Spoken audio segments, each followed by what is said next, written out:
et je vais vous partager l'onglet graphique du calculateur Signet pour vous l'expliquer. Parce que toi, c'est des courbes, mais moi, c'est des points. Oui, exact. Alors, l'onglet graphique, est-ce que vous le voyez bien à l'écran actuellement? Oui. Parfait. Alors, donc, cet onglet graphique-là, ce qu'il représente, il représente les mêmes informations qu'on a vues dans l'onglet sommaire, dans le tableau qui commence à la ligne 16. Alors, les informations qui sont là, vous voyez que parfois, c'est des âges qui sont regroupés, comme par exemple, à 62 ans, l'âge le plus avantageux pour demander votre rente du RRQ est 62 ans.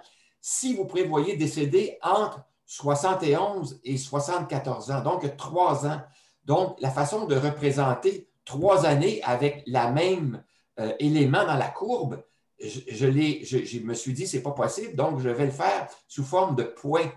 Alors, je l'ai fait sous forme de points. Donc, vous voyez que pour 71 à 74 ans, vous avez les mêmes valeurs là, qui sont listées. Là. Ici, on voit, c'est 74 à 71. Alors, vous voyez que ça correspond à l'âge de 62 ans. 62 ans.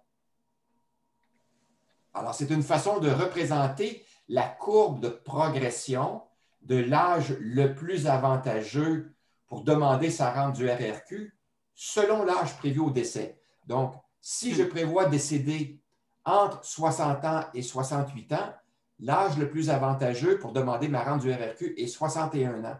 Si je prévois décéder entre 69 et 70, l'âge le plus avantageux est 61 ans. Et ainsi de suite. Alors, vous voyez qu'à 65 ans, ce n'est jamais l'âge le plus avantageux.